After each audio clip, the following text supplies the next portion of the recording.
मैं Vishnu Dayal Vidyadani coaching centre से एक बार फिर आप सभी को मैं स्वागत करता हूं।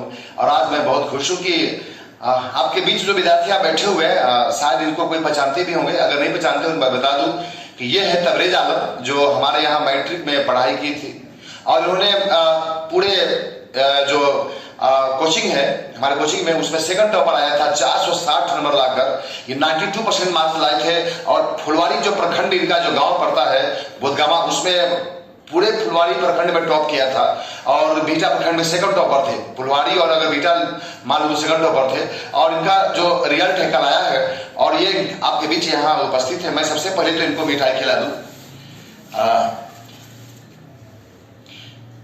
आप पूछ रहे हैं कि क्यों आप मिठाई क्यों? इसलिए कि इन्होंने एक वो चीज हासिल किया है जो निश्चित तौर पे हमारे लिए बहुत गर्व की बात है।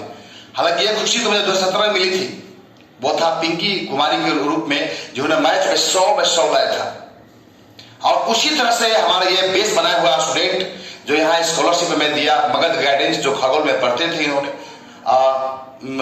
जिसको मैं निःशुल्क वहां करा दिया था, उनके स्कॉलरशिप मिला था, फ्री पढ़ाई किए थे साइंस स्ट्रीम से। इन्होंने निश्चित तौर पे बहुत अच्छा मार्क्स लाया है, यानी 457 मार्क्स लाए हैं। और बता दूं कि ये 100 में 100 मैथ लाए, जो हमारे लिए बहुत ही गर्व की बात है। जो मैथ का मैंने बेस तैयार किया था और इससे हम जानेंगे कि कैसे यह मुकाम हासिल किया और कितने टोटल मार्क्स आए हैं, कौन सब्जेक्ट में कितना नंबर आया है। तो सबसे पहले तबरेज जी, मैं बहुत बहुत धन्यवाद ज्ञापन करता हूं, आपको बहुत आशीर्वाद देता हूं कि जिन्होंने हमारा लाज रख लिया, जो बेस तैयार किया था मैट्रिक में, उन्होंने उससे खड़े उतरे हैं। और प्रभात सिन्हा जी जो खगोल में मगध गाइडेंस में पढ़ाते हैं, उन्होंने कहा था कि आपको तो मैथ में 100 में 100 आ गया सर, मैं उतना साल से पढ़ा रहा हूँ, क्या मेरा सपना पूरा होगा या नहीं होगा। लेकिन निश्चित तौर पर ऐसा कुछ बात नहीं है, दुनिया में कोई भी असंभव नहीं है अगर इंसान चाह ले तो। ये पर सब लोग खुद कहता है कि आई एम पॉसिबल, तो वो कर दिखाया है। तो ये तबरेज आलम जी है। जी तबरेज जी, क्या कहना चाहेंगे? आपने सबसे पहले ये बताया कि आपका टोटल मार्क्स कितना आया है और कौन सब्जेक्ट में कितना मार्क्स लाए? मैं इस साल 2024 में इंटर का फाइनल बोर्ड का एग्जाम दिया था। इसमें मुझे 457 मार्क्स प्राप्त हुए हैं जी। इसमें सबसे मेरा केमिस्ट्री में है 85 मार्क्स। केमिस्ट्री में 85 नॉट, आप गलती बोल रहे हैं, फिजिक्स में 85 ना? नहीं सर, केमिस्ट्री। अच्छा, केमिस्ट्री में 85 हो। केमिस्ट्री में 85 है और फिजिक्स में 90 और हिंदी और इंग्लिश दोनों में 91 है और मैथ्स में सबसे ज्यादा 100 है। क्या बात है, क्या बात है। आपने देखा टोटल मार्क्स 457, यानी केमिस्ट्री में इन्होंने 85 लाया है। और जो खासकर लिटरेचर है, हिंदी और जो अंग्रेजी है, दोनों में क्या बात है, दोनों की लाज रख दी, अंग्रेजी का भी और हिंदी का भी, दोनों में 90 और 91 है। और खास करके जो फिजिक्स है उसमें 90 लाया है और मैथ में जो क्या करना है 100 में 100 लाए। तो निश्चित तौर पर जो मैथ सींचा था यार, जितने भी सब्जेक्ट थे उनका बहुत अच्छे थे। और निश्चित तौर पे बहुत मैं खुश हूँ। ये क्षेत्र खास करके ये गदगद है आज की एक। अच्छा, सबसे बताएं कि आपके पिताजी करते क्या है? मेरे पिताजी सिलाई का काम करते हैं। अच्छा, एक टेलर है। इनका यहीं चिड़ियाटार में दुकान। अच्छा, ये बहुत गांव के रहने वाले हैं। चिड़ियाटार में एक छोटा सा एक दुकान इनका है, उन्हीं से पूरे परिवार का ये भरण पोषण करते हैं। और देखिए एक गुदरी में लाल कहते हैं। तो निश्चित तौर पे ये जो साइंस स्ट्रीम में इतना मार्क्स लाना, ऐसा नहीं है कि जो टॉप किया है वो बहुत ज्यादा टॉप किया है, लेकिन जो जीता भविष्य के अंदर 5, 10, 15, 20 नंबर मायने नहीं रखता। लेकिन प्रेजेंस ऑफ माइंड में कौन क्या किया है तो सब टॉपर ही होते हैं। तो सबसे बड़ी बात, कोई लंबा वीडियो न हो जाए, कि आप पढ़ाई कैसे करते थे, इतना अच्छा मैथ में 100 में 100 लाए, इसके पीछे क्या राज है? इसके पीछे बहुत, पहले तो मैं मगध गाइडेंस में मैथ्स पढ़ता था जी। तो वहाँ पे सर बहुत अच्छे थे, बहुत अच्छे से पढ़ाते थे और उन्हीं के सहयोग से हम मेरा 100 में 100 आ पाया है। अच्छा, आप मैथ में कितना ध्यान देते थे? मैथ में डेली 3-4 घंटा। अच्छा, मैथ में 3-4 घंटा डेली पढ़ाई करते थे? थोड़ा कम था, लेकिन लास्ट में 3-4 घंटा रोज ध्यान। अच्छा, इस पे रिवीजन मतलब बरकरार करता था? थोड़ा रिवीजन करना पड़ता था। अच्छा, मैट्रिक में जो आपने 2022 में जो दिए थे उसमें मैथ में कितना था? उसमें मेरा 96 था। अच्छा, मैथ में 96 था। जी हाँ। और 4 नंबर के लिए चुप हो गए थे, लेकिन ये निश्चित तौर पे 4 बेकार नहीं गया, ये 4 से अपने आप को चैलेंज लिया। देखिए इंटर बोर्ड में 100 में 100 ला दिए और बहुत अच्छे मार्क्स लाए हैं। तो आप जो आने वाला जो जनरेशन, जो पीढ़ी बच्चे हैं, जो जूनियर आपके जो भाई हैं, मतलब जो स्टूडेंट, उनके बारे में क्या कहना चाहेंगे कि किस तरह से और पढ़ाई करें ताकि आपका रिकॉर्ड तोड़े? रिकॉर्ड तो 100 में 100 आने का। मैथ में नहीं बोल रहा, ऑल ओवर बोल रहा हूँ मैं। वो तो आराम से टूट जाएगा, बहुत ज्यादा हार्ड नहीं है। अच्छा, तो सिर्फ रोज रिवीजन करना पड़ता है और रोज ध्यान देना पड़ता है क्लास में, लेकिन डेली आना पड़ता है। जैसे बहुत सारे लोग एब्सेंट कर देते हैं, एब्सेंट तो एकदम नहीं करना चाहिए। अच्छा, आपने तबरेज जी का सुना कि बहुत से बच्चे इंटर बोर्ड समझते हैं कि वही है और जाते हैं कोचिंग करने के लिए, इधर घूमते हैं या शादी ब्याह में बहुत ज्यादा टाइम वेस्ट करते हैं। तो आपको निश्चित तौर पे तबरेज आलम ने यहाँ पर जब मैट्रिक में पढ़ते थे, इन्होंने एक दिन भी एब्सेंट नहीं किया था, रोज आते थे। और वहाँ बता दो कि जब ये 460 नंबर लाए थे, यानी 92% मार्क्स लाए थे, तो मैं वहाँ प्रभास सिन्हा जी के यहाँ मतलब मगध गाइडेंस में वहाँ फ्री करवा दिया था तीनों स्ट्रीम में, फिजिक्स, केमिस्ट्री और मैथ। अच्छा, आप इंग्लिश कहाँ पढ़ते थे? आप इंग्लिश यही नेवरा में विक्रम सर है एसीएल क्लासेस में। अच्छा, विक्रम सर जी हैं जो एसीएल क्लासेस, जो हमारा भतीजा है वो इंग्लिश की पढ़ाई करते थे। और उसमें कितने मार्क्स हैं आपको? 91 आए, बहुत अच्छे मार्क्स हैं। वो भी बहुत अच्छे टीचर जो उन्होंने सींचा है। मैं विक्रम को भी धन्यवाद ज्ञापन करना चाहता हूँ। प्रतीश्वर प्रभास से जिन्होंने हमारे बनाया हुआ बेस को उन्होंने और अपने परिश्रम से, अपने एक्सपीरियंस के आधार पर उन्होंने सींचा है। और अच्छा, आप बताएं कि आप बनना क्या चाहते हैं? हम आगे चल के सिविल सर्विस ज्वाइन करना चाहते हैं। अच्छा, सिविल सर्विस की तैयारी करना चाहते हैं आप। तो निश्चित तौर पे जब आप मन में ठान डिटरमाइन कर लिया है, तो निश्चित तौर पे वो आप जो टारगेट आपका है, तो कितनी मेहनत करना पड़ेगा आपको इसके लिए? कहाँ पढ़ाई करेंगे आप?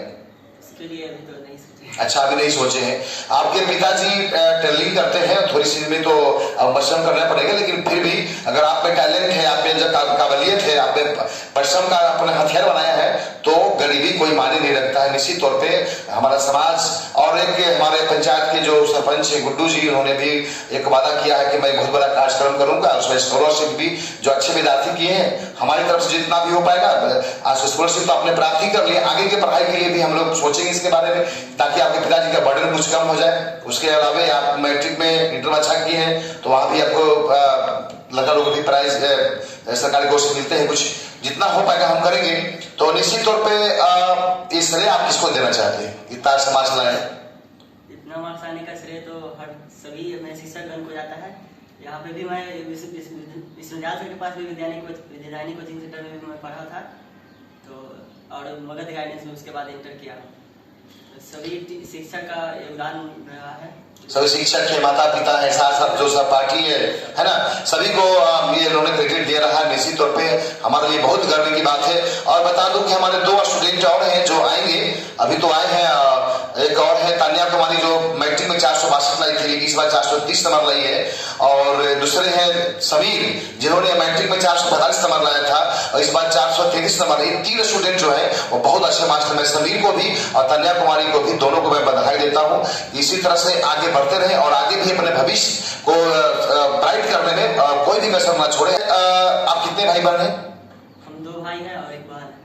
हाँ, इनकी बहन भी यहाँ पढ़ी थी और मैट्रिक में भी बहुत अच्छा मार्क्स लाई थी, 432 नंबर लाई थी। अभी आज के स्ट्रीम की पढ़ाई कर रही है। इनका छोटा भाई भी यही पे पढ़ रहा है, वो भी इन्हीं नक्शे कदम पर चल रहा है। तो निश्चित तौर पे अब तबरेज जी को मैं बहुत बहुत बधाई देता हूँ। और मैं साथ से बता दूं कि बस कुछ ही दिनों के बाद, यानी 31 मार्च को मैट्रिक बोर्ड का रिजल्ट भी आने वाला है। देखिए विद्यार्थी क्या कर पाते इस साल।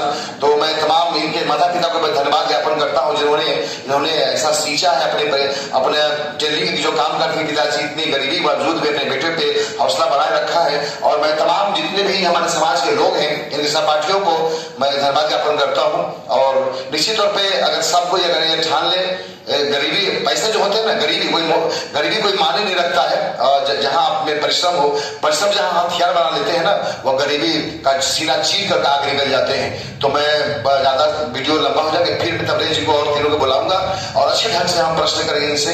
तब तक के लिए मैं तबरेज को बहुत बधाई देता हूँ आगे की पढ़ाई के लिए। मैं भगवान से ये अनुरोध विनय प्रार्थना करता हूँ कि इनकी जो भी टारगेट है वो अचीव करें और अपने माँ बाप, अपने समाज, अपने टीचर का नाम रोशन करें।